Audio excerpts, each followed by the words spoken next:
그림으로 알아보는 미국 경제. 미국을 한번 보겠습니다. 이 표를 보시면 눈에 띄는 점이 한 가지 있는데요.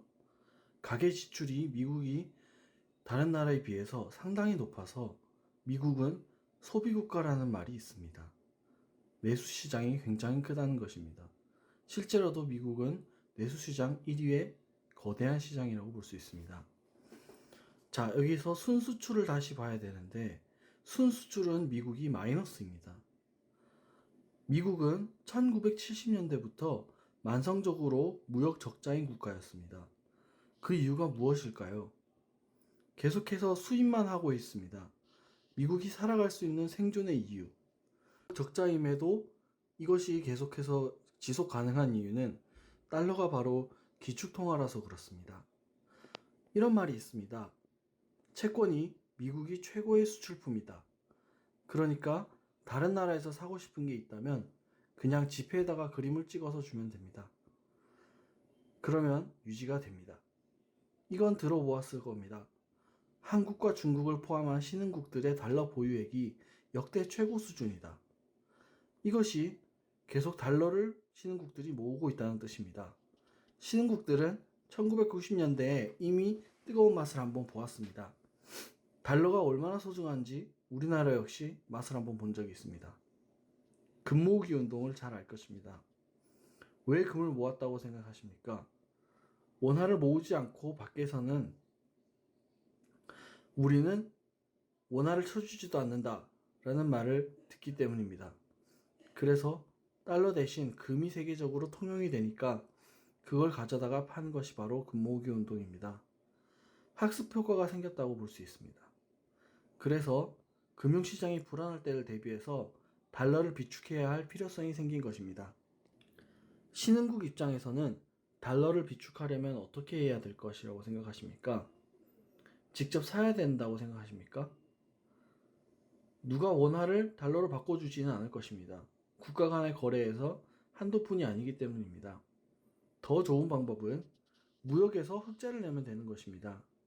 흑자라는 것은 정산을 끝냈을 때 달러가 남는다는 것을 의미합니다. 그렇게 열심히 신흥국들은 달러를 비축해야만 했습니다. 그래서 결국 신흥국들은 수출 중심의 산업을 가져가야만 하는 것입니다. 그런데 미국은 달러를 비축할 필요가 있을까요? 달러 발행 국가이기 때문에 그렇지 않습니다. 자국에서 이미 달러를 쓰고 있고 은행에 차고 넘치는 것이 달러입니다. 모자라면 달러를 찍어내면 끝입니다. 그런데 사실 달러를 찍어내기만 하면 문제가 생길 수 있습니다. 경제 희소성의 원칙이라는 것을 들어보셨을 겁니다. 달러의 발행량이 늘면 달러의 가치는 떨어질 수 있습니다. 근데 미국은 그러한 걱정을 크게 하지 않습니다. 왜냐하면 달러의 가치가 하락했을 때 오히려 손해보는 국가가 다른 곳에 있기 때문입니다. 그것은 바로 우리처럼 달러를 열혈적으로 비축해 놓는 신흥 국가들입니다. 다시 말해 그러한 신흥 국가들이 미국이 진 그 빚을 고스란히 우리에게 떠넘겨 받고 있다는 것입니다. 이것을 요즘에는 중국이 신랄하게 비판을 하고 있습니다. 요즘은 그래서 중국이 조용히 금을 사들이고 있습니다. 어쨌든 미국은 지금까지 그래왔듯이 달러를 편하게 찍어내기만 하면 되는데 그런 문제점에 대해서 반기를 들고 있는 것이 중국인 것입니다. 트럼프가 당선된 시기에는 여러 가지 문제들이 생겼었습니다. 트럼프는 이러한 만성적인 무역 적자를 없애고 싶어 했습니다. 그런데 교역이라는 게 제로섬 게임이라고 할 수 있습니다. 누군가 수출을 많이 했다면 누군가는 반드시 수입을 많이 해야 하는 구조입니다. 그런데 전 세계의 4분의 1 정도, 즉 25% 정도 되는 경제 규모를 가진 미국이 수입만 하다가 수출을 앞으로 더 많이 하겠다고 우기면 기존에 수출을 더 많이 했었던 나라들이 어떻게 될까라는 걱정이 생기는 것입니다. 미중 무역 전쟁은 그런 과정 속에서 발생했고 현재까지도 이는 진행 중입니다. 미국이 적자를 해소해버리면 발생할 수 있는 딜레마가 있는데 이를 트리핀 딜레마라고 합니다. 일명 유동성 딜레마라고도 합니다. 여기서 트리핀은 이 문제를 언급한 미국 예일대 교수의 이름에서 따온 것입니다. 그러면 미국의 달러가 준비통화로서 전 세계에서 쓰이려면 어떻게 해야 할까요? 미국뿐만 아니라 다른 국가들도 달러가 있어야 할 것이기 때문입니다. 예를 들어서 우리가 베트남과 무역을 하고 싶다고 생각해 봅시다. 베트남에 원화를 가져다가 무역을 하자라고 한다면 할 수 없습니다.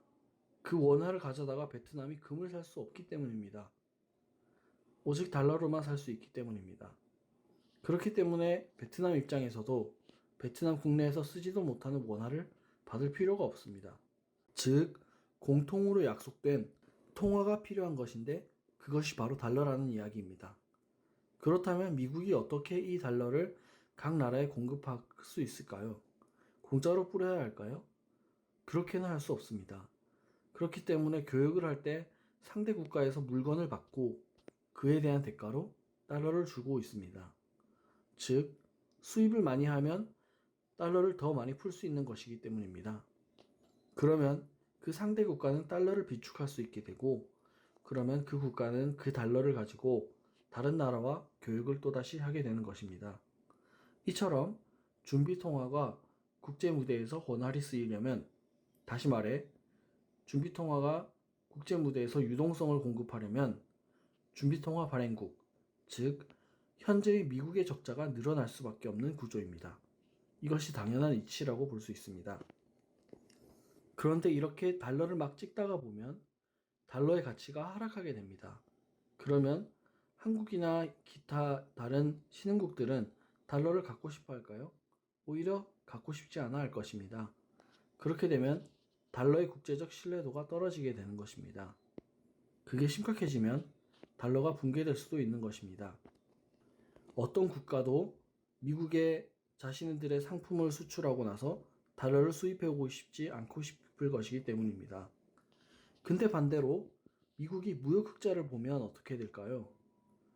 이것은 미국 입장에서 달러를 신흥국들에게 주지 않겠다는 것과 같은 의미입니다. 달러를 세계에 계속 공급해야 되는데 미국이 무역 흑자라는 것은 반대로 말하면 달러를 회수하겠다는 것이기 때문입니다. 그 말은 결국 말해서 국제 통화를 하지 않겠다라는 선언과도 같은 것입니다. 이것도 마찬가지로 달러가 붕괴될 수 있는 위험이 있습니다. 왜냐하면 달러의 가치가 치솟기 때문입니다. 여기에서 다시 중요한 이야기를 할 수밖에 없습니다. 미국 입장에서 경상수지 흑자를 보겠다는 것은 달러의 유동성을 막아버리는 것과 똑같다는 말이라는 것을 이야기했습니다. 그렇게 하여 유동성이 떨어지게 되면, 하지만 여전히 달러의 가치가 높다고 생각해 본다면 달러의 수요가 높을 것이고, 그렇게 되면 달러의 가치가 높아질 수밖에 없습니다. 달러의 가치가 높아지면 미국 입장에서 수출 메리트를 잃게 됩니다. 즉, 수출 경쟁력을 잃게 되는 것입니다. 그 누가 비싼 제품을 쓰겠습니까? 그렇게 되면. 그렇게 하여 또다시 또 다른 딜레마를 가지게 된다는 것입니다. 트럼프는 재임 시절에 이러한 현상을 알고 있었을 것이고, 그를 통해서 미중 무역 전쟁을 통해서 중국을 때리면서 이러한 딜레마를 해결해 보려는 노력을 한 것입니다.